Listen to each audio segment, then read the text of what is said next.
What's up, YouTube? So, wanted to talk a little bit about the gravel revival that just happened last weekend in Hickman County here in Tennessee, and kind of my struggles. Talk about my equipment a little bit with my bike. Um, I know a lot of people had questions about my wheel size and how thick the sidewalls were, and a lot of people made comments there at the event. Um, and so I wanted to kind of touch base with that. I want to talk a little bit about the breakdown that I had and what I did to kind of fix that. So anyway, the race that I had signed up for was a 60 miler, and I ended up getting off course part of the way through. And that was due to some GPS issues, GPS sending,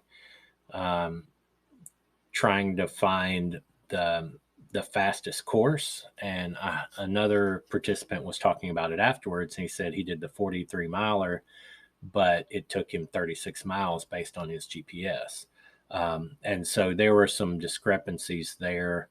I did not like having to download a specific app just so I could get the details for the event. Ride with GPS was the app that they used, and I didn't feel like that linked up with my Garmin, and there was a whole lot of having to figure that out before I got there.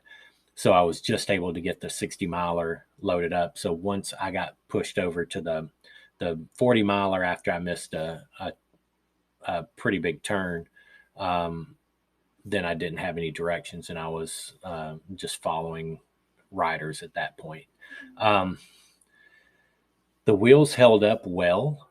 So my breakdown was I mentioned in another video that I had to put valve stem extenders on my tubeless valve cores to get them to push them through the wheel because it was so deep dish.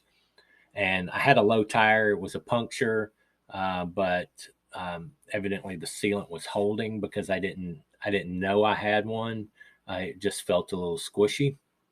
And so when I went to air up my tire, it snapped that the top quarter inch of that valve stem off, and I was done at that point. Now, had I realized later that would probably still had threads enough down in it that I probably could have threaded the valve core back in, I probably could have made it out. And I was already 25 miles into a 40 miler, so it's not like I was at the beginning. So that's kind of what happened. As far as the event goes, man, it was decent. They had camping before and after. It was a full weekend of stuff. They had a tour to the winery later if you wanted to do that on Sunday, but Saturday, right out of the box, 100 yards from the start line, and you're climbing a ridiculous grade, and it felt like 45 degrees. I know it wasn't, but I will say this, that in my saddle, I was having trouble keeping the front wheel down the whole time on the whole climb. So my bike was just, front tire was doing this as I was riding up the hill in my lowest gear. So it's a pretty wicked start. There were huge gravel, brick size chunks of rock coming down some of these washouts.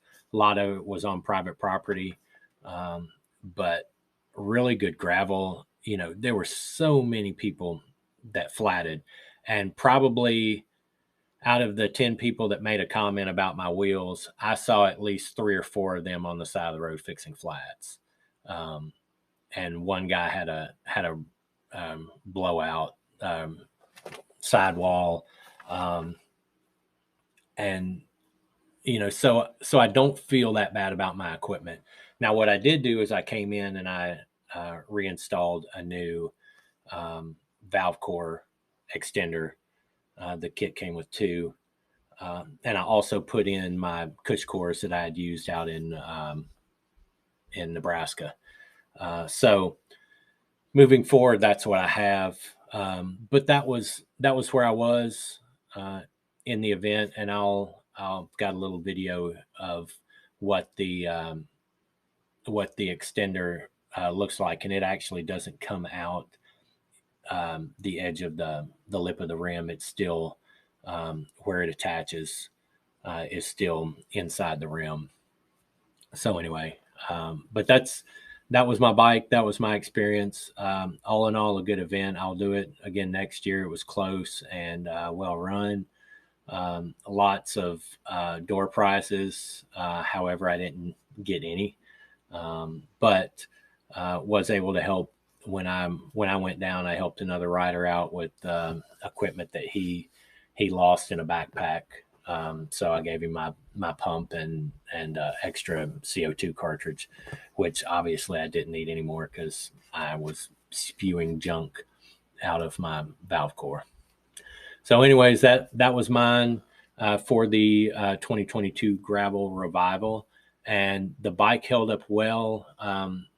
It still was shifting. Every time I hit a bump, it would jump out of shifting, and I realized when I got home that I can tighten the shifter down a little bit on my brake hoods, and where I have that attached, and it tightened it up just enough to keep it from popping out of gear, and it works like a charm. So I can't be any more pleased with how things are starting to work together. The brakes are working well now. Everything's seated. The carbon compound pads work well. So we'll see. I'm gonna spend winter putting the bike through its paces, and then come spring we'll start doing some more events. But hopefully physically I'll be changing. I noticed I looked at some of the pictures, and it's painfully obvious that I'm too big to be riding competitive. So I'm going to work on that over the off season and see what I can do to get that down. So anyway, that's what I've got. So watch the little clip, and then like and subscribe, and we'll see you on the next video.